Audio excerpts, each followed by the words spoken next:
I saw someone online unironically compare Tyler Bertuzzi to, and what he did to the, this is a terrible way to tell the story, the Ravens defensive player who covered up a murder. Ray Lewis? Ray Lewis. They compared Tyler Bertuzzi's actions to Ray Lewis allegedly covering up murder. And the kicker was they actually said it was worse. Unironically. I'm trying to think of the circle of logic that could lead to that conclusion, and I can't. Someone made a joke. Someone was making fun of how Colorado fans still can't get over, like, they just have all of this rage about the situation, justified or not, depending on your opinion, and like every little thing is setting them off. And someone was like, "Oh yeah, Tyler Bertuzzi, aka like Ray Lewis," or it's Detroit's very own Ray Lewis. Like, he'll always be public enemy number one. And one of them replied, unironically, it's actually worse than what Ray Lewis did. Ray Lewis, if he even did it, was just covering up a crime that already happened. Tyler Bertuzzi was trying to assault someone. He should probably be in jail. Yep. Oh yep. Boy. So does he think like that Tom Wilson should have received the actual death penalty? No. Because is DC a state then? No, he can't. DC's not even a state. I know. You just ruffled some Maryland feathers. Yes, what's the death penalty in the District of Columbia? I don't think they have it. Well, Tom Wilson got up lucky then. Welcome to the Winged Wheel Podcast. We're going to unpack a lot of other people's anger today. I'm angry about a fight. Yep, some fights that the Red Wings should be angry about, and then we're going to dive right into something that we haven't done in 2 seasons, expansion lists, which will be the entirety of everyone's hockey conversations for the next 3 years. 2 years and a bit. Except for Detroit's, because Detroit's is going to be pretty cut and dry unless they sign a massive free agent between now and then. And we'll explain why. Because we're a podcast. And we have to talk about something. So, the game against Colorado, Detroit against Colorado. Colorado eventually won. I think it was an entertaining game. It was chippy from the start. There was a lot of big hits. There was some questionable hits. There was fights. Bertuzzi fought initially, and then Mantha stepped in and fought when someone hit Larkin awkwardly into the boards. We'll get into what happened with the aftermath of the Mantha fight. And then there's, I don't know why I'm speaking this out. Everyone's seen it. There's a scrum along the boards. Something happened. I can't actually remember what set it off. Mike Green hit. Who was it? Blake Como or Matt Calvert? Matt Calvert. Okay, Blake Como's in Dallas now. Matt Calvert was up against Detroit's bench. Michael Rasmussen thought it would be hilarious to just grab his stick and hold him there for a bit longer, to which Matt Calvert's response wasn't to turn around and pull his stick away, it was to spear Tyler Bertuzzi. Oh no, he pulled his stick away. He had to yank a couple times, but he got away, and then he just Spartan speared Bertuzzi in the guts. And then Rasmussen, Larkin, and Bertuzzi all grabbed Calvert as he was scrumming with them. And then Bertuzzi, grabbed the back of his jersey, dropped his glove, and fed him a couple good, really solid sucker punches. It was old school hockey, but let's not get away from the fact that was really dirty by Bertuzzi. That was not great. However, this is the thing that's gotten me, and this is where this is the most vitriol and anger and just pure rage I've ever seen on Twitter, is that people were so angry about what Bertuzzi did, and it was bad. It was very bad. He deserved his 2-game suspension. But people were so angry about what he did that they actively were gaslighting about the spear that happened 2 seconds before. They're like, there wasn't a spear. And I'm like, it was in the same video where you saw the punches. They're like, no, there wasn't a spear. That wasn't a spear. He was trying to pull his stick away. I'm like, no, he got his stick away. It's in the video. He got his stick away, and then he speared him in the guts. And they're like, well, that doesn't mean that he should have. No, I'm not saying he should have sucker punched him twice. No, I'm not saying that. Well, he didn't spear him. Yeah, he Matt Calvert speared Tyler Bertuzzi, who wasn't even the person who was holding the stick in the first place. No, there wasn't a spear. Bertuzzi should be banned for life. He should be in prison. That was assault. That was battery. Oh. To be fair, I think Colorado fans are still a little peaked from a Bertuzzi sucker punching an Avs player, so the optics of that part couldn't have sat well with them. The inability of, and it wasn't just Colorado fans. If you went to the hockey subreddit, it was like the video someone posted was an edited clip where they started out with the punches and not what happened before. And again, none of this is qualifying the punches as okay. I assure you, I agree with the decision to suspend him. It was dirty. I would be very angry if it happened to someone on the Red Wings. However, they edited out, or they moved the clip so it started with the punches, and then only later on you saw the spear. And the title was like Tyler Bertuzzi sucker punches Matt Calvert, blah blah blah. No mention of the spear, and then everyone was just. I don't think it was active gaslighting. I don't think there was some kind of conspiracy to pretend it didn't exist. It's just everyone was so angry about the punches that they're pretending the spear, or they just were letting their biases seep through. And a lot of people who weren't even Colorado fans, the fact that they saw the name Bertuzzi, the amount of just like his uncle, just like old Todd, or just like his dad, for people who don't really know the way the Bertuzzi family works, is like, oh, blah, blah, blah, who's surprised? And I'm just like, I get that you're all very upset, but this is just all asinine, and it has no, it was just so, what a stupid thing. And then Colorado, beat reporters and writers were, Mantha broke his hand in the fight that he had, and that sucks because he's out 4 to 6 weeks. They were going off about, oh man, bet Mantha feels good about breaking his hand in a fight after a clean hit. I'm like, what? It wasn't a clean at the very least, it was just an awkward hit, right? Like, I don't think he intended it for it to be dirty. Larkin turned. If it was dirty or clean, it doesn't matter. It's the fact that the hit was thrown on Dylan Larkin. Patrick Nemeth is essentially a nobody on the Avalanche. Like, he's not a bad player, but he's a nobody. How do you think Colorado would react if Nathan McKinnon was in the corner and good old Jonathan Ericsson just came in and laid the exact same hit? They'd be furious if someone didn't come in and jump him. It just happened to be Anthony Mantha, which we'll get to later. I have thoughts and feelings on that. But the funny thing is, circling back to just how you really can't take anything anybody says online seriously, including us. Don't take anything we say seriously. There was actually a segment of people who also thought that Rasmussen should have been reprimanded because he started the whole thing by grabbing the stick. And these are the people online that you can tell fall into one of two categories, if not both. They've never played hockey before, or they're very new to watching hockey, because little shenanigans like that happen on the ice almost every shift. All the time. If it's not a guy like grinding his stick in your back in front of the net, Marty Turco opening the bench door on Roman Polak, a goalie just hooking on to whatever he can when you're in front of the net. Who was it that was Ryan Reeves was flicking a guy in the nose in a scrum? Yeah. Like, there are shenanigans all the time. So if anybody's up in arms about the Rasmussen thing, you're just silly. Is it the coolest thing to do? No, it's annoying to the Avs player. Gamesmanship. But it's meant to be. That's the point. People who are reacting stupidly to this, I'm going to say stupidly because they're stupid reactions, are coming from two schools here. One, are so angry that any transgression in that situation, they're just assigning to the worst transgression, which was Bertuzzi's punches. And so they're automatically pushing everything to that side of the room.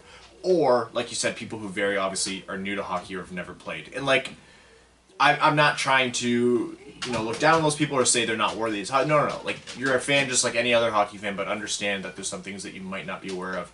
That gamesmanship that Brad just described happens every game. It happens so much that the cameras don't catch all of it. You can look up on YouTube an instance where your favorite team's players from the bench do something. Ryan Clough, I think it was, played the puck from the San Jose Sharks bench, stopping an odd man rush against LA once. Someone who legitimately was tweeting at me, and I somehow found calm to tweet back, have a normal conversation. They said the players on the bench should be suspended. I was like, what? They're like, he should be suspended for holding the stick. I'm like, for holding the stick? I was like, that's a 2-minute minor, if anything. It's a bench minor by rule. They're like, no, they should be suspended, because if they don't, then it'll encourage people to do it in the future, and that can get ugly. What? It happens all the time. It's a rule. It's a bench minor. It's a bench minor. If you watch any time a guy gets hit, like there's a big hit and the guy ends up in the opposing team's bench, the players on the bench generally actively try to hold them into the bench to prevent them from getting back into the play as quickly as possible. My favorite one of all time, and I feel dirty and disgusting praising Corey Perry, but I laughed like a idiot for 20 minutes after I saw it, was at a whistle. I think it was a TV timeout, actually. A bunch of players were gathering around the bench, just hanging out or whatever, and Corey Perry was taking a drink of water at the end of his bench. He was standing on the ice reaching over the bench, and Jeff Carter was on the Kings on the other side, and Carter set his gloves down on top of the bench to do whatever he was doing, and Perry just reached over with his water bottle and filled one of Carter's gloves. Like, this is the type of stuff. It's so common. No, suspend him. Kill Corey Perry for doing that. Here's the reality of what should have happened in this situation. If everything had gone exactly according to the rules and sportsmanship was applied from the first moment, Rasmussen grabs that stick, Calvert pulls, I assume he would try to get the referee's attention, like, hey, what's going on here? And Rasmussen gets a 2-minute minor, and that's it. But what ended up happening is Rasmussen pulls on his stick, Calvert tries to get his stick back, as he should, then he gets it back, and then he spears Tyler Bertuzzi, escalating the situation from a, oh, this is kind of annoying, to, okay, now we gonna fight. Yeah. Except that Calvert didn't realize the fight was coming, and Tyler Bertuzzi's like, yeah, no, the fight's coming no matter what you want, dude. And that's where it got real bad. Should Tyler Bertuzzi have done that in that situational scrum? No. Is Matt Calvert surprised that happened? No. The dude went double-handed spear, Spartan thrust forward into his guts. Obviously, he was expecting some kind of fight. Again, I don't blame Calvert. I'd be pissed off too. Mike Green just tried to lay a hit on me, I believe it was. If he didn't agree with the hit, because that game was chippy at that point. They were grabbing your stick. The smart thing to do would have been to let the stick go. Obviously, it would have been shown that it would be held up. The ref automatically would have called holding the stick or a bench minor, one of the two. Maybe, honestly, the ref could even have called it a 10-minute penalty, like just a misconduct against them, if he felt like the game was getting out of control. They have the liberty to do that. He pulled away the stick in the heat of the moment. I get why he did what he did. It's not good. Spearing is messed up. Like, don't do it. Like, legitimately don't. It hurts. It hurts. I've seen someone break ribs. There's been situations in professional hockey on multiple occasions where I think it was like a lacerated spleen or a lacerated kidney because of a spear. It just fucking hurts. Frickin' hurts. I've seen people get speared in the nuts. Like, it's just, don't do it. It's shitty. There's a reason why a spear is almost always a 4-minute penalty. It's usually a major. Yeah, it's not a joke. And so that was a heavy spear, and he didn't miss. Like, he got him with that. That was a heavy spear on someone who wasn't even doing it. Like, I get that you might not like Tyler Bertuzzi. He's in your face. To be fair, you turn around and look at the bench and you see Rasmussen, Larkin, and Bertuzzi sitting there. Yeah. I'd have guessed Bertuzzi. Yeah. Matt Calvert's actions were not within the normal realm of a hockey scrum. He got escalated. Bertuzzi took it too far. He took something that went too far, way too far. But I promise you, you are wrong if you're gaslighting about that spear. It just happened.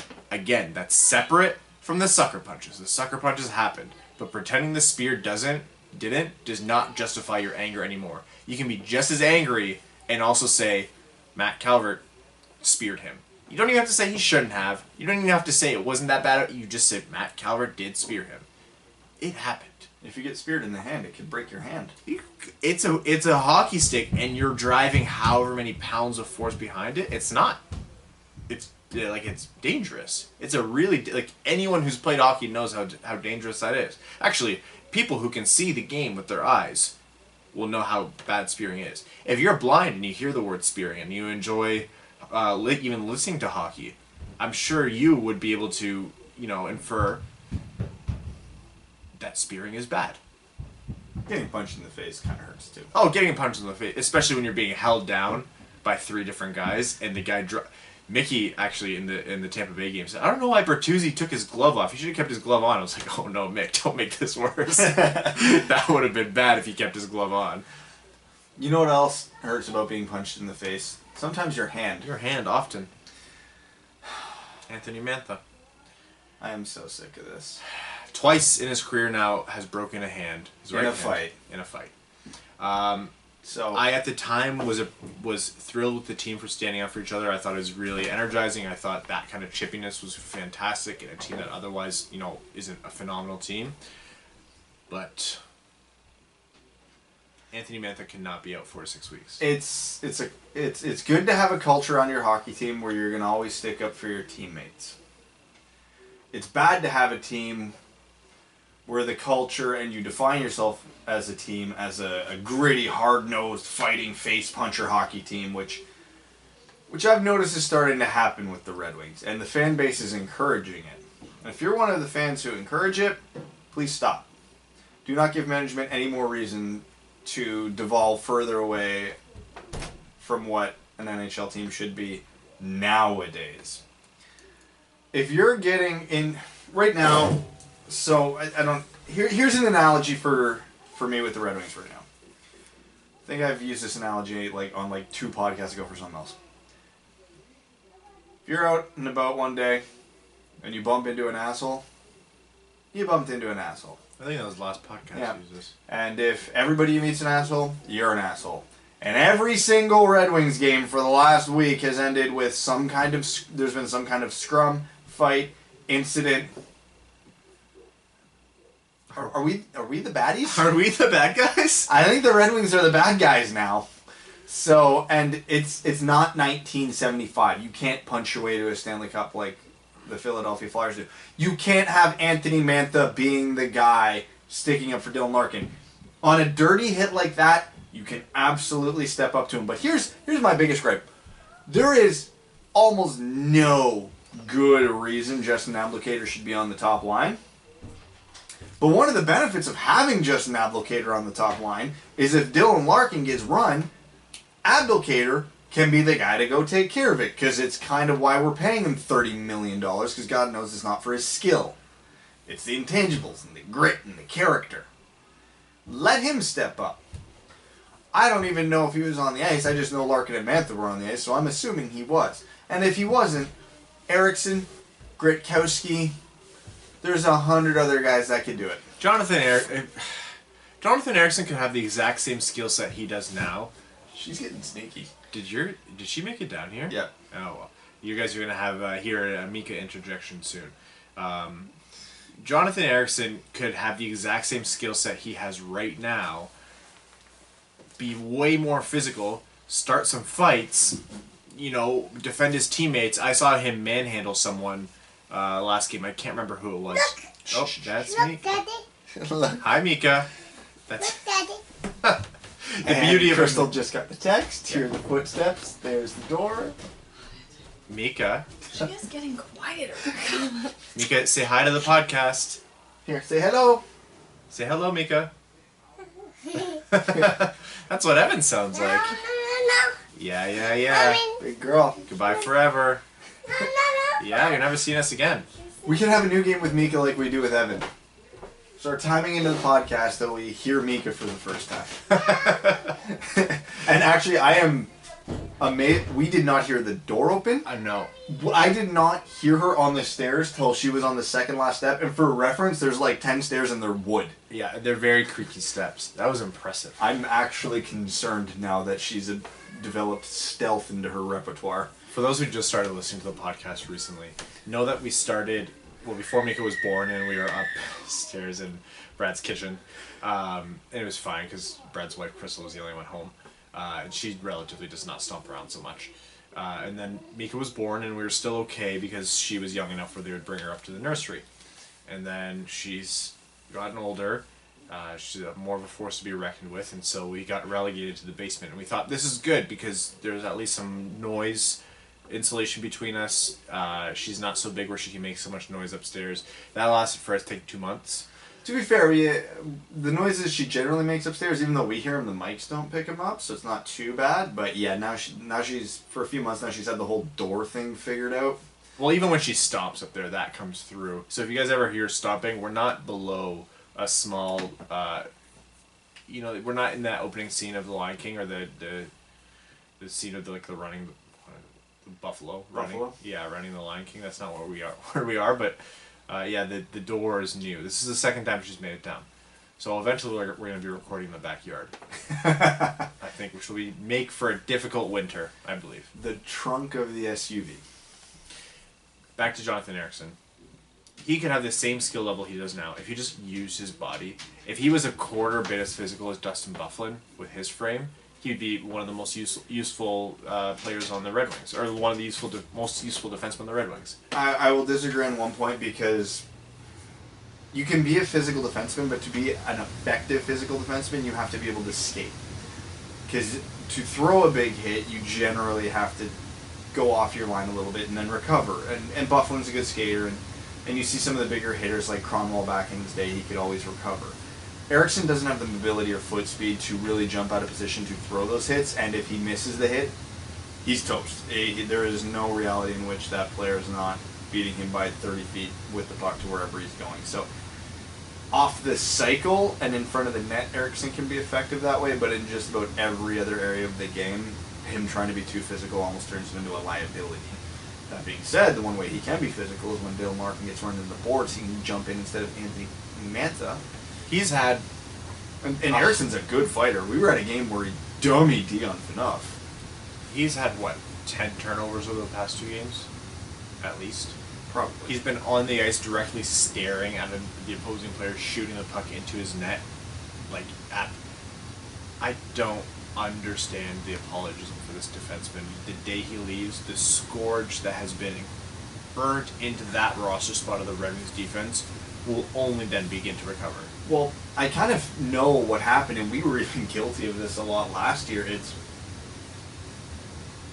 Jonathan Ericsson was so inexcusably terrible in the 16-17 season that when he came into the 17-18 season and his hip wasn't as bad, and we all went and said, hey, he's improved a lot. We just looked at, he's improved a lot.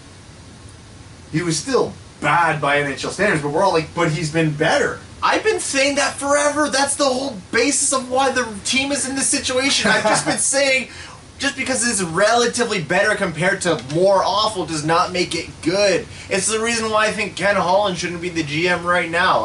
Hey, since Transgressions 1 through 395, he hasn't made any in the little while. I don't compare what he's done in the last 2 years to what he did before. I compare what he's done in the last 2 years to what other GMs in similar scenarios are doing in those last 2 years. I think that's the same kind of apologism in action, Brad. I can't Philip Zadina, Joe Veleno, Jonathan Berger, and Jared McIsaac. Philip Zadina, Joe Veleno, Jonathan Bergeron. Philip Zadina and Joe Veleno were not his doing. It was luck. Drafting Jonathan Bergeron and Jared McIsaac, sure, that's fine, but it's not inherently hard. And there's a whole team behind that. To get 4 picks in the top 36, that's again, but it's the most basic of things that finally panned out. It was the things that have turned out in Ken Holland's favor have been perform action that is sensible for any NHL GM in your position. It took him forever to start doing that. The Red Wings should have been drafted. Oh yeah, he started way too late. Yeah. I will not argue that. It turned out lucky this time, which is fantastic. I'm not saying drafting those guys is a bad thing. It's phenomenal for the team, but it's hardly a victory for Ken Holland.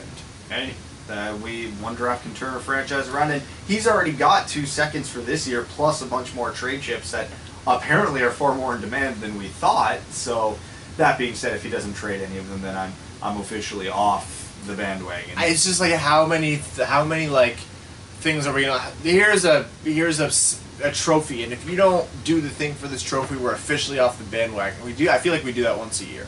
Not me. I feel like I've been permanently angry for the past 3 years, but there's just always these. The goalposts are constantly being moved to try and let them reach something that'll have us be happy. I think it's the desire to be happy with the situation that the team is in.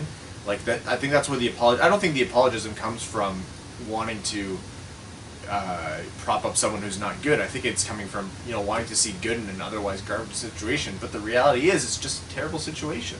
I don't have any trust in Ken Holland not making another bad signing that'll hamper this team. I just don't. Oh yeah, this free agent class worries me deeply. It does. It Believe does. me, as much as I will praise what he's done in the last 2 years, I still very much have that fear in the back of my head that he's going to go right back to old things. I'm content for now. I'm content because since he signed that awful Franz Nielsen and Darren Helm contract that fateful July day, every move has been fine since. Even the ones I disagreed with have been so minor that it's like whatever. That feeling in the back of my head, that thought has never gone away though.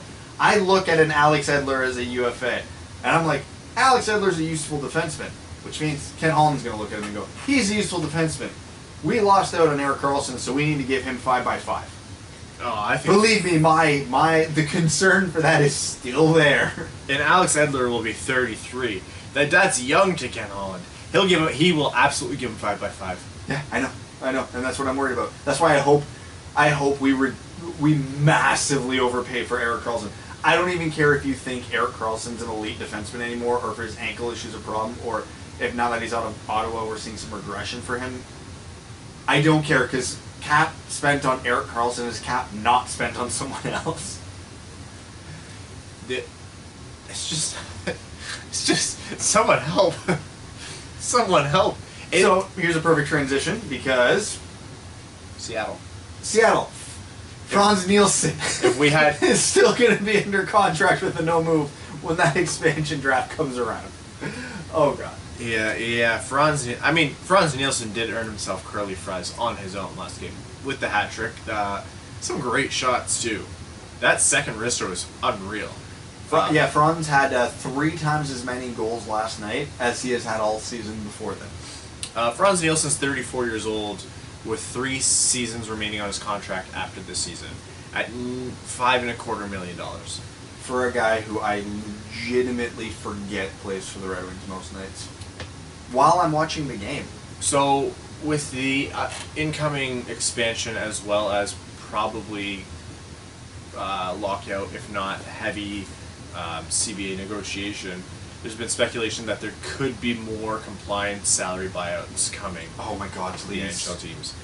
I'm telling you right now, if the NHL gives each team 1 or 2 compliance buyouts, and the Red Wings don't immediately use them on Franz Nielsen and Justin Abdelkader, I will pick it in front of Little Caesars Arena.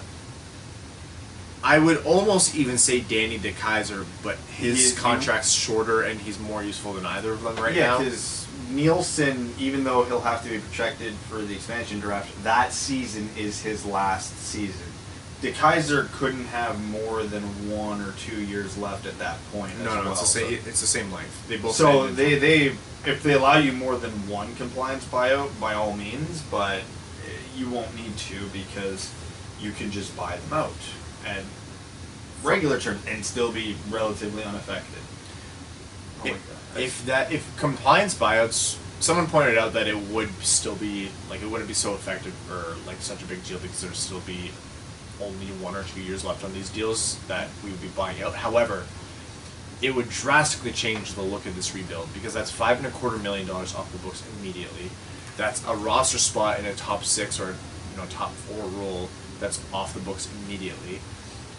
That is someone that you don't have to protect in the expansion draft right then and there, depending on their current no trade clause or no movement clause.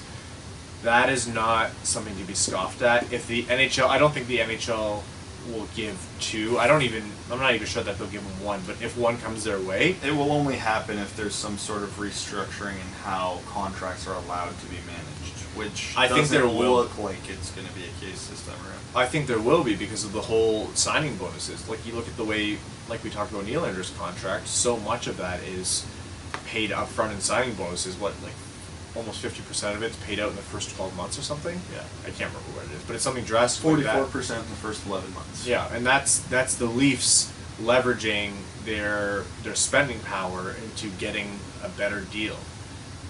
that's like it's not cap circumvention, but it's them finding a way to leverage something that the cap is meant to not let them leverage. Gary Bettman doesn't like those contracts. The league doesn't like high or heavy signing bonus laden contracts.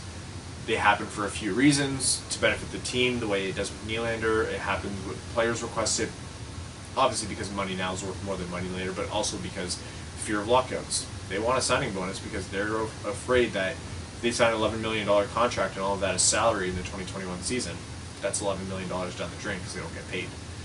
So that, I think there's going to be some restructuring there, and I think there's going to be some contracts where the teams might say, all right, you want to restructure fund, but you need to give us a get out of jail free card here. I'm not terribly hopeful. It's kind of pie in the sky, but if it happens, oh boy. I'm just afraid. Imagine this: the Red Wings get one compliance buyout and they let it slide. I'd shoot somebody. I would shoot somebody in the face. Would you trust Ken Holland to buy out just an applicator? Ken Holland? No, Steve Yzerman. Maybe. Steve Yzerman would. And by 2021, he should be in the role. Should be. Yeah. Ideally. So, anyways, the actual expansion draft itself, for anybody who's unfamiliar with this, the NHL has already come out and said that Seattle is getting the exact same rules Vegas got for their expansion draft. So you're allowed to protect 7 forwards, 3 defensemen, and 1 goalie, or 4 forwards, 4 defensemen, and 1 goalie, I believe, right? Anybody with a no movement clause, you have to protect. No trade clauses do not apply, but a no move, you have to be protected. So the burning question in the back of everybody's mind is, okay, so what no move contracts do Detroit have for this one? Well, as of right now, Franz Nielsen's the only one. So hey, that's something. Justin Applicator has no trade. No trade, so he can be exposed, so Seattle can claim him. They're not going to claim him. So I quickly did it. The good news is, as of right now, Detroit is probably one of the better shaped teams for this draft because they don't have a lot worth protecting. So the list I came up with was Nielsen, because right now you have to. Larkin, Athanasiou, Mantha, Zadina, Bertuzzi, Rasmussen for the forwards.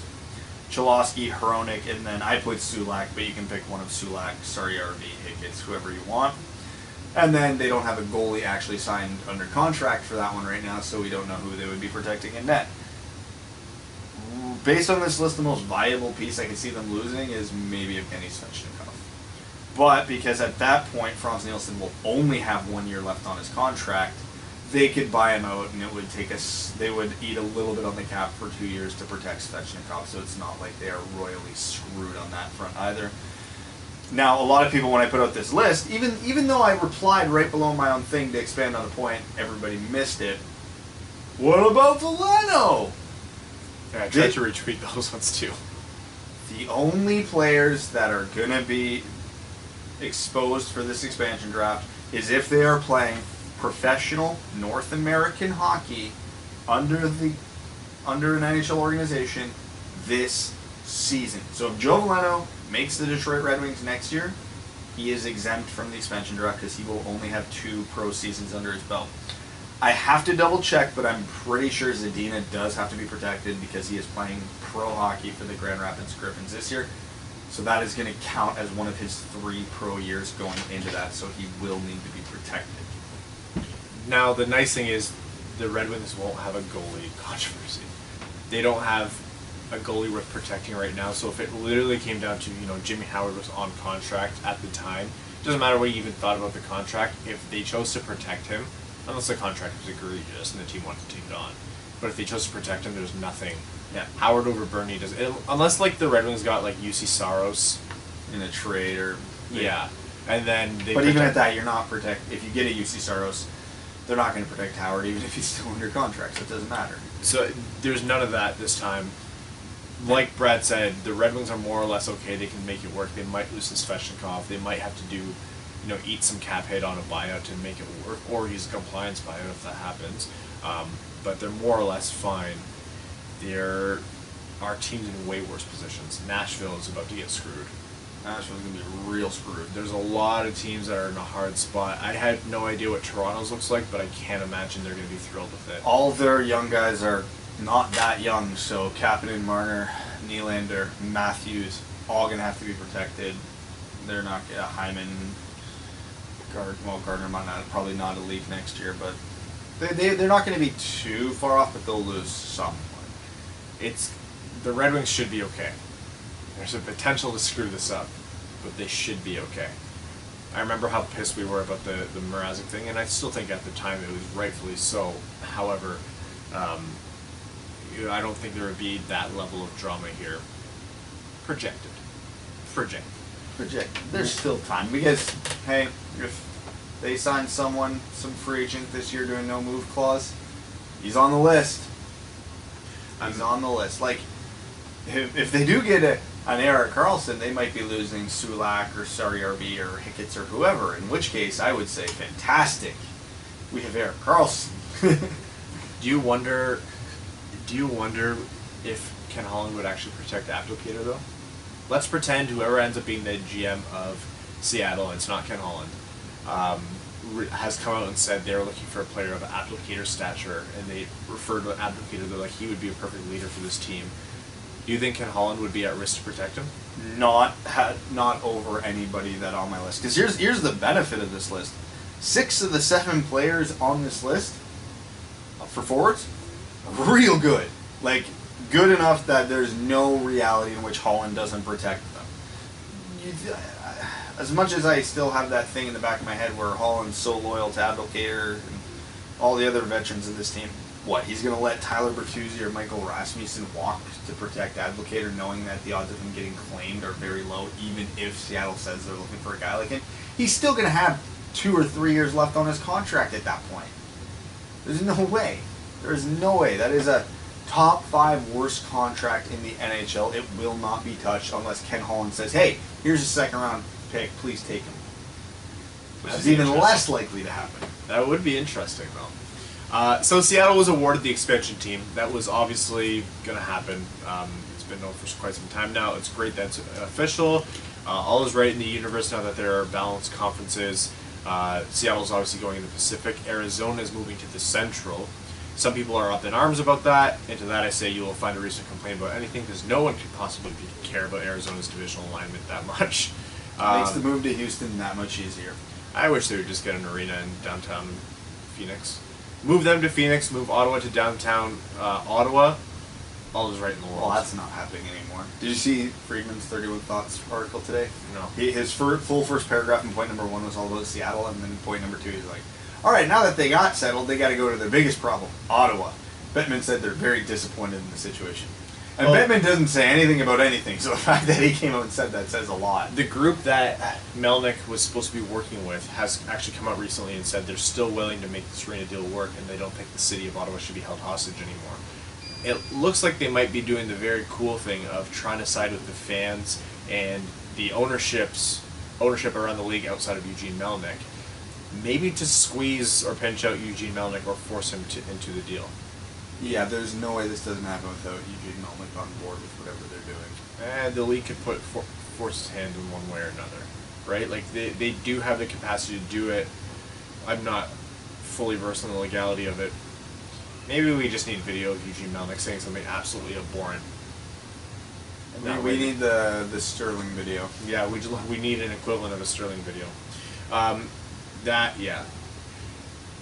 Any talk of Ottawa moving, to me, is asinine. I can't imagine that's the best. I can't imagine the league would even let it get there. It just doesn't make sense to me. Anyhow, Seattle in the Pacific, 32 teams. I hope, for the love of it, that the league is done talking about expansion now. There was talk of that, and they said, we'll never say never. Essentially what they said was, we'll never say never, but for now we're done. Yeah. The one concerning thing that came out of the meetings was Gary Bettman reiterated his stance that he is firmly against expanding the playoffs. Apparently a lot of teams were of the opposite mindset, though. Apparently there's a big push coming to expand the playoffs, and I hate it, and I don't want it to happen, because as much as I love baseball, the wild card game, I hate it. I hate it so much. You battle all year, finish maybe 10 games ahead of the team behind you, and you miss the playoffs because they beat you because a pitcher got hot one game. Goalie, same thing in the NHL could happen. I hate it. Yeah. don't touch the playoffs. It's already bad enough that the playoffs have a pseudo bracket applied to them. I think it's stupid that one of Toronto and Tampa Bay won't be in the conference finals. No, just don't do it. It's a 32 team league soon, and 16 teams make the playoffs. It's half. Perfect. More than half used to make the playoffs. This is great. Perfect. You cannot Don't touch complain. it. Yeah, you legitimately cannot complain. Don't touch the playoffs. But the important thing about Seattle, The team name. team name. So there was an obviously satirical post floating around the internet today, and it was the different potential team names for Seattle as voted by the internet, so you can see where this is going. I'm going to read some of my favorite ones. Seattle Seamen. You heard what I said. Seattle Grunge. The Seattle Pete Carroll should have given the ball to Marshawn Lynch on the 1 yard line during the Super Bowls. Seattle Starbucks. The Seattle Amazon Head Tax. The Seattle C-Sections. Seattle Rain City Bitch Pigeons. Which I think might be taken. I'm not sure. My favorite has to be Seattle Affective Disorder. Seattle Space Needles. Not bad. Seattle Heroin Needles. Ooh, that's worse. Seattle Screaming Trees. The Seattle Whispering Salmons. The Seattle Yeets. The Seattle Washingtons. The Seattle Reefers. And I'll leave the best one to you, Brad. My personal favorite. Yeah. The Seattle Battle Cattle. If I ever put another men's league hockey team into anything, we are absolutely being the Battle Cattle. Can you imagine the Seattle Battle Cattle? Think of the logo. I was going to say, think of the logo possibilities on this. You know, in the Spengler Cup, those like weird ref uniforms that the referees wear because they're sponsored by a milk company, so it's just like cow print all the way through their jersey, whatever you call the ref uniform. Imagine a hockey jersey that's just spotted like a cow. And then you just have this angry mad cow disease logo. And then you put armor on them as they're ready for battle. The Battle Cattle. It needs to happen. If not that, there have been a lot of concepts coming out. Apparently the leading Bovada has odds out, and the leading option is, I can't remember what it is, but some of them I'm going to look it up. So the prominent ones I'm hearing that have a supposed legitimate chance is the Metropolitans, which I don't see how you can name a team after a division in the NHL. I understand that's the history of the team. I don't care. It's an awful name. The Seattle Totems. Totems is the favorite. I don't like that at all. I don't like the team name, but I am intrigued by the logo. The logos could be very cool. That could be a really cool looking logo. Seattle Emeralds, I think, was up there. I like Emeralds. The Seattle Kraken. It's honestly my favorite. I love it. I'm all for it. People are like, it's too cheesy. I'm like, it's a sport. It's a game. It's supposed to be fun. Let's have fun with it. They are going to be playing just up the coast from a team that was once called the Mighty Ducks. Can we talk about Greg Wyshynski tweeted out a fan jersey render? I love the jersey, hated the logo. The logo was amazing. It was an S with a Kraken tentacle with the eye in the gap. Oh, it was so good. If you're going Kraken, you cannot have a subtle logo. You have to go all out. Yeah, you're right. That's better as a shoulder patch. Yeah, exactly. That's an ideal shoulder patch, but you got to have a Kraken as your logo. Oh god, it has to be It's better than the Renegades. It's too generic. Sockeyes are fine. No, it's terrible. They literally jump into your boat, don't they? Like, they're kind of stupid. Rainiers, which is cool. Sea lions, seals, whales, cougars, eagles, firebirds. Don't touch that. Nordiques, Thunderbirds, whalers. Evergreens. I actually really dig evergreens. Evergreens. The only thing that's going to be weird to me about this is, like, Seattle's already basically determined what their color scheme is going to be. It's going to be the same as the Thunderbirds, the Seahawks, the Supersonics. It's going to be green and blue. Yeah. They're already trying to pump up with the big rivalry with the Canucks, who are green and blue. Yeah. It's going to have to be different shades. Or but it's a good color scheme. Vancouver just screwed up the jerseys. Black and green if you're the Kraken. Right? I'd be down for that. A little neon green. I just want the primary color to be like a bright green. I think they'll do it. I basically want their home jerseys to look like a Monster Energy can. Oh yeah, that's exactly what I'm picturing. Like, I better yet, Monster Energy, you better sponsor this. Like this, they better have special cans, and the jerseys better have like The Seattle Battle Cattle, brought to you by Monster. a black jersey with a neon green, angry, not even a bull, literal cow. Literal cow. We're talking cow that was milked earlier that day. Seattle Battle Cattle. Yeah, Seattle affective disorder though. If you want to connect with the people, that'll speak to them. I think that's a more creative way of saying the Seattle grunge. The Seattle tossed salad and scrambled eggs. I don't think you can open with tossed salad. They did for every episode of Frasier forever. Yeah, Frasier was ahead of its time. The Seattle Frasers. Yeah, it is an option. Yeah, Seattle Frasers is definitely an option. Very quickly, World Junior Championships. The lists are slowly getting released. Rasmussen will not be released to Team Canada. Has that been confirmed? I've heard it. Bob McKenzie saying it's unlikely, but I don't know. Actually, with all the injuries now, there's no way. I thought Helene might have tweeted it. Anyways, Yeah, they it should won't release happen. him. Zadina is being loaned by Grand Rapids to the Czech Republic. I'm curious to see how it's going to go this year because I think people have to temper expectations for Zadina at this tournament because he had a huge tournament last year, but the Czechs were also a far stronger team last year than they will be this year. Do they not have Kaut this year? They might have Kaup, but they won't have. I don't think they're going to have Nichesh, Oh. and that's going to hurt. Joe Valeno and Jared McIsaac. Are on Team Canada's camp. I give both of them a 50-50 chance to make the team. The problem with Team Canada is generally Team Canada, they have so many players at the disposal, they end up taking a very heavy 19-year-old team. And McIsaac and Valeno are both 18-year-olds. So they're both eligible next year to play again.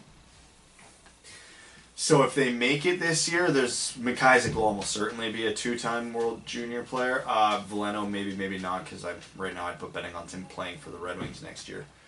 But yeah, so because of that, as good as they are and as insane of seasons as they're having, Team Canada is very deep at both their positions.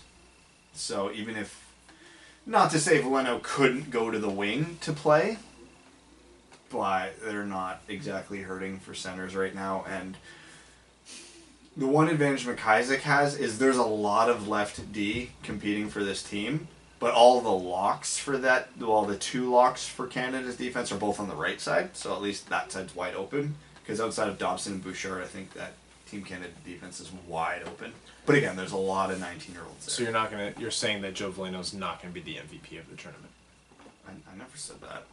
Because if you want to make some money, I'm sure there's some long odds of that one. Isn't he up to 45 points in 25 games? I know. Every time I tweet it out, it's outdated. He had a stretch there where he had 18 points in 6 games. Yeah, he had like 3 5-point games in like his last however many. It's insane. Like he has just hit that stride. Drummondville is just torching the queue now too. So not only is he producing, his team is winning behind him, which is fantastic. And you watch the highlights, and Valeno is not the passenger on any of his points. He is driving the play every time. Yeah, it does not surprise me. Without further ado, we are going to head into overtime on this mid-week episode. I suppose Evan isn't going to make it today. No, he did text us in the middle saying he's not coming. Got it. We're going to start off with Blake Medler. He says, can we please have more Ryan Reeves in the NHL? I know some people can't stand him, but he's definitely one of my favorite players in the league. He may not be the most talented player, but the dude has personality. It's been mentioned many times before, but that's one thing we need more of in the NHL. I don't want to see any player injured, but Tom Wilson just got a giant slice of humble pie, and it was fantastic. Maybe he'll start realizing that it's not fun to be on the other side of those hits. I don't think the Reeves hit was necessarily dirty, maybe a little late, but maybe it'll be a wake-up call. Or maybe Tom Wilson just continues to do Tom Wilson things and someone gets really hurt again before the Department of Player Safety does something. I agree on the personality thing. The NHL needs a lot more Ryan Reeves in the sense of who he is as a person, not who he is as a hockey player. 2, for the hit Reeves threw on Wilson, the fact that he got 5 and tossed from the game was the right call, and I fully support that call. I can't lie. Boy, did I enjoy it. I'm never the type of guy to go out and say 2 wrongs equal a right. You can't go out seeking vengeance, and you don't want to hurt a guy no matter how dirty he is, but as much as I tried to not have that feeling of smug satisfaction when I saw him get laid out, I couldn't shake it, and I know I'm a terrible person for it, but it was there. I didn't like seeing it. It was a blindside hit. I thought the 5 in the game was the appropriate call. It was very obviously intentional. Reeves. It was and almost Wilson, the exact same thing that Wilson did to Sini. Reeves and Wilson were going at each other the whole game. The notion of Wilson trying that on someone who could dish it back to him, to me, was satisfying. You don't like to see anyone hurt, but you hope. I hope that you're right in that he might learn now. Would I bet on it? No, I think he'll still be the same jerk who does what he does. He's going to hurt someone still. Who knows? Maybe this might force some perspective. John Evans says, "Hello, gentlemen. Greetings from Ohio. Want to hear about your favorite stadium/rink traditions. For example, Ohio State hockey games after power plays expire will announce the teams are now skating at full strength, to which the student section replies, that's debatable." I think he meant to write debatable. Also at Ohio State games and Columbus Blue Jacket games, when they announce 1 minute remaining in the period, the crowd replies, and Michigan still sucks. Despite being from a Michigan family, I can't help but chuckle at this one. That's funny. Oh, I forget. There's one, and I can't remember what team does it, but It's when he says 1 minute remaining, they say thanks. yeah, thanks, Mike. The whole Yeah. crowd love it. I absolutely love that. So if anybody knows who does that, please remind me. I really love Detroit's when they play My Own Worst Enemy by Lit towards the end of the game, And they sing it. Yeah. The crowd just belts out even after the play is going. Nashville's goalie chants are really good. Stars, Dallas Stars fans yelling out "Star" during the Star Spangled Banner. Yeah, that's a good one. Winnipeg does the same thing with the Canadian national anthem, True North. North. Yeah. What are some other good ones? There's a lot. Don't Stop Believing, obviously, is a big one for Detroit. Yeah. Born and raised in South Detroit. Carolina's post-game celebrations, depending who you're talking to. No. Bush League. Connor Jager says, "Hey guys, what a crazy last few days for the Wings. Loving the grit and snarl our boys are showing on the ice, especially against those whiny Avs. Is it just me or are we getting the newly hired refs? First they deprive us of a Howard versus Rask throwdown against the Avs. Refs clearly forgot their whistles. And then the icing on the cake, that horrendous embellishment call on Athanasiou. What a joke. Also been watching a lot of clips of Jack Hughes lately and thought his play looks almost identical to Marner, but with better hands. What do you guys think? Thanks for the midweek content. Cheers." Yeah, Marner's a good comparable for Hughes. Although Hughes shoots more than Marner does. I tend to point to Patrick Kane a bit more for Jack Hughes, because Jack Hughes is far more of a goal-scoring threat than Marner is. Marner is... Well, look at Marner's stats this year. He is very heavy pass first, and Hughes is pass first, but he'll take the shot when it's there. But yeah, I forgot to yell at you, Ryan, for your terrible take on the Athanasiou embellishment. All right, I was a referee before, and here's the thing. That was, at first glance, when I actually got a proper side angle, I'm like, oh yeah, he fell way too easily on that one. I think it was an embellishment. And then I saw the front angle that showed his whole body move. I'm like, oh, it was a corkscrew. He definitely, this isn't going to be popular. Athanasiou still dressed it up a bit. Was it past the threshold of you call an embellishment call on this? No, I don't think it. At first, I was like, yeah, I understand why he made that call. And now I think it wasn't enough embellishment. I think he still did dress it up a little bit, but I don't think it was enough for the call. However, I'm going to play devil's advocate here. If you're a referee, you want to get embellishment out of the game, that's a great way to do it, is to call embellishment when you see it, no matter the threshold. That's a gutsy call. And you almost have to respect the fact that they're that referee sets a zero tolerance. No bullshit. He'll call the hook, but if you're going to fall down and dress that up, again, I don't think that was enough to do it, but I can see the intention there. Context matters. No, as a referee, it shouldn't. Athanasiou, well, no, it matters in the decision-making process. He had a breakaway. No, he wasn't a breakaway. There's another guy up there. No, there was nobody. He was skating on an angle kind of away from the net to retrieve the puck, and the defenseman kind of had a better line. But I forget who the defenseman was, but Athanasiou was still pulling away from him. Once he picked that puck up and turned, he was in alone. No, there was the guy who hooked him, and then another defenseman was straight in line with the goalie. That's why it was... Yeah, I agree. There was a guy who hooked him, and then another defenseman in the middle of the ice who had a better angle coming back. But when you watch the watching the play live, Athanasiou was pulling away from both of them. Like, it would have been close, but Athanasiou would have walked in alone. I think he might have reached the net first. I don't think you can call it a breakaway. If there was no I'll define a breakaway as Athanasiou would have had enough space coming down the left side to pull that puck to his backhand and make a move if he wanted. I think if there's no embellishment call, there still wouldn't have been a penalty shot. I don't think it should have been a penalty shot because he hadn't fully had control of the puck yet. So I agree with no penalty shot. But man, he doesn't even have to have control of the puck to get a penalty shot. No, I get that, but the puck was off to the side, and there was reasonable expectation that one defenseman would have caught him. I mean, again, based on how well that defenseman skates versus how well Athanasiou skates, I know who's getting to the net first there. But yeah, it wasn't a dive. It could have been one of those things. Once he felt himself go down, he just didn't fight it because, well, I might as well hit the ice so that the ref can't miss the penalty. But he was going down no matter what he did there, because when he was going at the speed he was, and as soon as that stick hits your hip and pulls that hip back, you're going down or you're twisting an ankle. So I just think he fell too easily. It also is safe falling, because I know a couple times you played hockey too. You know how if you try to stay up too hard, sometimes you will catch a rut and you're blowing an ankle. In that close to the boards, he'll catch a rut, your foot will skip and you'll fly into the boards. It's one of those scenarios where just go down, man. Don't try to be the hero. Caitlin Wood says, "Hi boys, movie talk. The new Coen Brothers special, The Ballad of Buster Scruggs on Netflix, is like super duper good. I highly recommend you check it out. Hadn't heard of it. Thank you for the recommendation. It's definitely some of their best work. It's like a greatest hits album or something. Like they took all of their best troops and or tropes, I don't know which one he meant to write, and smooshed them together into some depraved, entertaining mass. Let me know what you guys think." That's all I got. I'll toss a photo of my dogs in the main channel for you to say aw about. Thank you.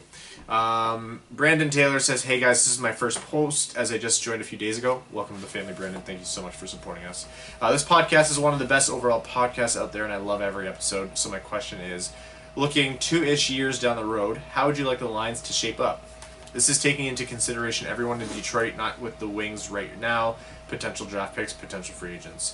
I know this is really tough to do, but just thought it would be an interesting thought experiment. Keep up the great work. I'm happy to be on board." So let's just assume that the guys who are going to be UFAs in that time, Nyquist will be gone, Furk will be gone, Vanek will be gone. So we're basically building 3 lines then. Well, I guess you can pick prospects out too. So my first line is going to be on the wings, Zadina and Mantha, and in between them, Jack Hughes. We'll say Dylan Larkin. Second line would be Rasmussen, and who would be the next best winger there? It's hard to do lines. Rasmussen and Athanasiou flanking Veleno. And then the third line would be Nielsen between Bertuzzi and Svechnikov. Sorry, who did you say was on the first line? Mantha, Zadina, Larkin. Larkin on the wing. No, Jack. Where's Jack? Mantha's. I took. Are you kidding? Thing, yeah. No, we count Jack. Mantha, Zadina, Larkin, Athanasiou, Rasmussen, Veleno, Nielsen, Bertuzzi, Svechnikov. Assuming no prospects other than Veleno make the team between now and then.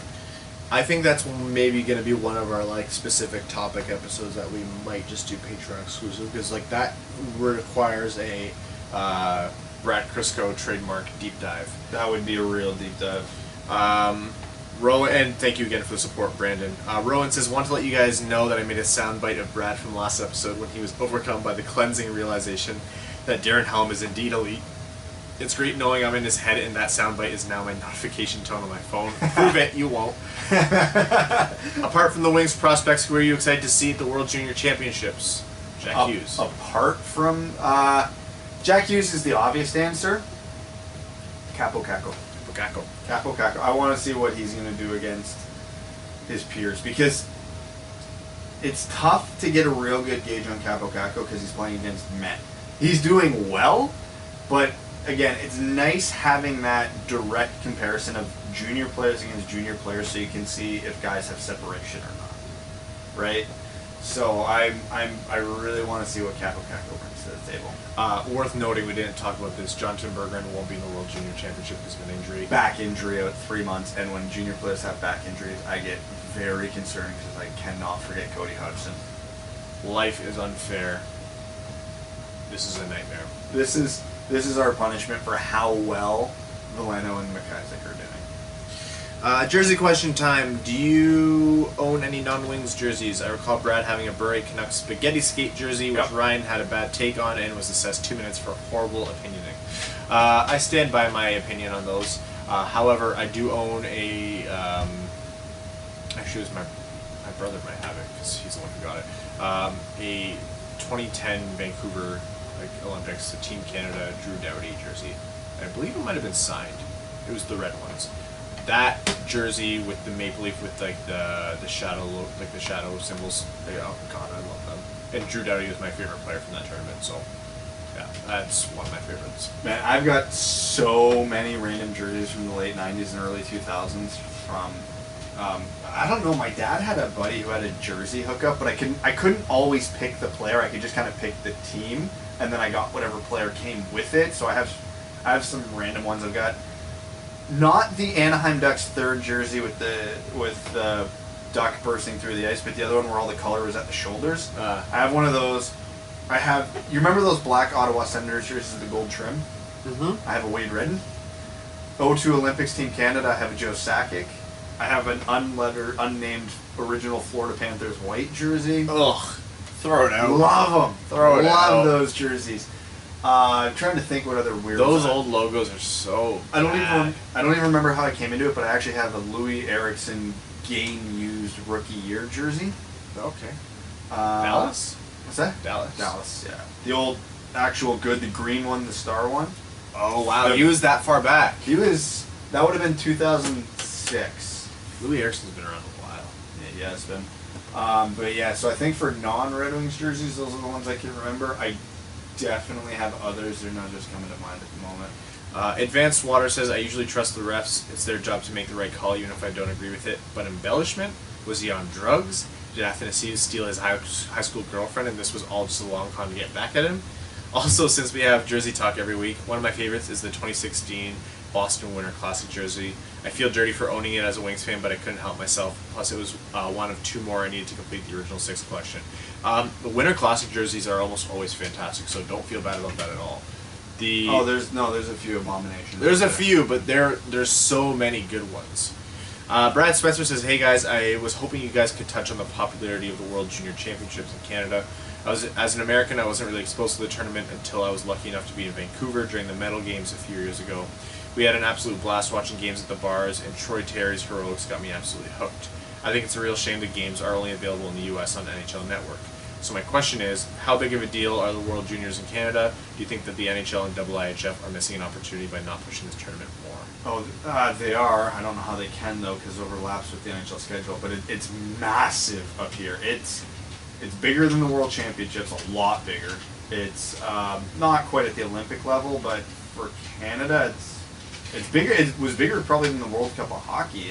It's massive. In Canada, this is how your holidays go. You get however many days, like depending on where you work, you get your days off work for Christmas, Christmas Eve, Christmas Day, and this is if you celebrate Christmas, but in general, like this is how it was for me, Christmas Day, Boxing Day, you get up, you watch Team Canada's opening game. It's tradition. It is part of the holiday season here. It is absolutely ingrained in the culture. And the reason why it's so big here is because junior hockey is so big here. Because in the States, the only real hockey teams that get a ton of exposure are the NHL teams, right? Whereas here, almost every city has a junior hockey team to some capacity. And I'm talking even small towns, like Owen Sound, population of like 6,000. They've got an OHL team. We're here in Kitchener. They've got a 8,000 seat arena that they sell out every Friday night. All of Canada has a junior hockey team, and that's where these players come from. So everybody's all in. They're ready for it. They know. Adam Flett says, evening gents, why are the Wings so bad at the call-ups from the A? Zadina and Hronek should be up based on current injuries, not Megan and whoever they decide. I know the answer is Blash and or Holland, but it's piss poor and annoys me. I get calling up for third/fourth line grinders if that's what they're replacing, but it baffles me bringing them up for top 4 wingers. So, anyways, questions on the Seattle franchise: color scheme, name, and for fun name, not Kraken. Color scheme, has to be green is going to be in there. I think you'll probably see them deviate a little bit from Vancouver. I think they might go black green or white green. Nope. We're gonna go Seahawks colors. That's my bet. Then, like, now again, it'll be more of a neon green, I'm guessing, so it won't be the same as the Canucks, and it might be, like you said, a darker blue or something like that. But they're gonna be white, green, and blue, some way, shape, or form of it. Name that's not the Kraken. Battle Cattle. I do like emeralds. I do like evergreens. There's no like totems, emeralds, evergreens. They're all right. None of them really. I don't love totems. Why do they call it the wrong? They always have reasoning, and it's not always that bad. Right now, they're saying they want Hronek to play well in Grand Rapids consistently. I thought he has been. Even just a heater should earn you some ice time up. Chris, we didn't even mention that DeKeyser's going to be out for a couple weeks now too. Trevor Daley's still out. Like, this is the point. If they don't call up Hronek, I'm calling shenanigans. But remember, everything. They're not calling him up. They said that. That's confirmed. Yeah, they want. There's generally like the consensus is that they want him to be playing better in Grand Rapids. He's got like 10 points in 6 games. Yeah. So. Anyways, remember, everything in life happens for a reason, and sometimes those reasons are because people are stupid and make bad decisions. I was about to say, Brad, do I have a rude awakening for you about Destiny? If Destiny was real, the Leafs would have won a cup in color television. Yeah. Or, this is exactly why they haven't. I understand keeping Zadina down because there's contract implications, there's unrestricted free agency implications down the line, and who knows, maybe there's some sort of weird... There probably is some sort of weird thing with the expansion draft where if Zadina plays like so many NHL games, he's eligible, and if he doesn't, he might not be. I don't know. I got to find some clarity on that rule. But, again, playing Witkowski over Hronek is stupid. Calling up Wade Megan instead of a Dominic Turgeon or an Axel Holmstrom is stupid. Megan! Yeah, he has no future with this team. If he's the guy that's coming up to sit in the press box every single night, fine. But the fact that he's played games this year is stupid. Why would you not put someone young who could be on this team in a few years in that spot? Just so even is Dominic Turgeon a real player? He looked all right in his call-up last year. He's a year older, in theory a year better. Give him a shot. Let's find out. Giovanni Smith. He's struggling in Grand Rapids. Let's bring him up, maybe give him a boost of confidence. I don't know. Just the 30-year-old, late 20, 30-year-old guys that they bring up, it's stupid. Evan Beckner says, "What's up, guys? When it comes to equipment, it seems goalies corner the discussion, but the DeKeyser injury really brings up an issue finally not related to tenders. Gloves are really small now. I know that they're smaller because players value stick handling over protection, but maybe defensemen at least need some bigger gloves. There's a slow-mo angle that showed the moment of impact on his wrist, and there's probably 5 to 6 inches of space between his glove and elbow pad. That's insane to me. With all the slashing that's been highlighted over the past few seasons, let alone blocking shots, I don't get how players aren't going back to longer gloves. Is it a few more inches of padding really going to disrupt the silky mitts of DeKeyser?" I'm going to answer this because this drives me nuts. Yes. Yeah, it does. It Very really does. much, yes. I am. Again, I play hockey. Admittedly, the strength of my game is my puck handling. I can't even wear CCM gloves because I find they're too tight. They're not long, but they're too tight around my wrist. Like, I like Bauer because they have the wide cuffs and I get full range of motion. I love it. I love Bauer gloves. My elbow pads come down pretty far and my gloves come up, so there's not a ton of space there. But you can easily go out and buy those wristbands with a piece of plastic in there to fit between if you're so hard pressed. Mm-hmm. I mean, I don't wear them, but I'm playing in a men's league, so whatever. But yeah, you can't go back to those long gloves. Even some of the brands out there now I find are way too constrictive. So even though you can say DeKeyser, oh, he's a defensive defenseman, doesn't have hands of silk. I'm a beer leaguer and I notice it. The worst player in the NHL probably has better hands than I do. So yeah, he would notice it. He says, "Please, can you let the world know there's a difference between diving and embellishment? They're used interchangeably on r/hockey and it's driving me nuts. Embellishment is when you basically dress up or mask the severity of a penalty or infraction that's already happening to you. Exaggerate. Diving is when you just fake something happening. Yeah. You see more diving and stuff. But in my mind, they're both not great. A dive is more despicable. Don't do either. Stan Olsen says, "Hey guys, hope all is well. What's the weirdest Red Wings Christmas gift you've ever gotten? A bunch of years ago, my mom got me a Wings toothbrush. Also, would you say is the most overrated Wings player? Who would you say is the most overrated Wings player of all time? I sort of think it's Ozzy. I love the guy, but I feel like literally any decent goalie could have won us all those cups. You're not wrong with that. You're not Ozzy wrong, take. but I wouldn't ever say he's overrated because a good chunk of the population doesn't think he's a Hall of Famer. So Overrated Red Wing. Ooh. That. I mean, there's plenty right now. But if we're talking of all time, I'm just trying to think of someone on the, like, on anywhere from 98 to 08 who was playing, who was considered like an integral part of the team. the problem is, no matter who we say, we're gonna get flamed for it. Because Yeah. if we pick someone who's actually good, but the Red Wings just fan base pumps him up, we're a-holes for not thinking he's good. If we pick like some fourth liner, it's like, oh, you guys copped out on the answers. So Yeah, like I would love to say Maltby, but I don't think that was like. he's a fourth liner. He wasn't Yeah. expected to be good. Honestly, is Thomas Holmstrom an effective player if he's not playing with the guys he played with? That's fair. I don't think that's really the answer to this question, but I see what you're saying. Like, Yeah. it's hard. If you truly want that, you'd close your eyes and pick a guy on this team. I don't think there's someone you could find that's underrated. Yeah. Gustav Nyquist is probably the only underrated Red Wing, truly. My even back in the day when he was on the team, I would, and this is going back to the 08 end of things, I would tell anybody who's willing to listen for the better part of half a decade, Yuri Hudler was just this side of useless and was propped up by who he was playing with. And the fact that he got bounced out of the NHL so quickly after he left Detroit kind of justified my opinion, so I can't use him anymore. There's a lot of recency bias here because this is one of the most storied organizations in the history of sports, but we can't really go for that far back. I just thought of it. I have my answer of a guy. He wasn't an elite player, but he was a top 6 player, and the fan base loved him, and I couldn't stand him. Michael Samuelson. Oh yeah, that's a good one. He was everybody because he could finish plays, but he was the laziest, most one-dimensional, just this side of useless hockey player that I've ever seen get credit for being a good NHL player. He was the king of, I'm going to half-ass skate this into the zone, I'm going to get a foot over the blue line, I'm going to stop, and then I'm just going to dump the puck to whoever's better than me, and I'm just going to generally float into the slot until the puck comes to me. He was bad.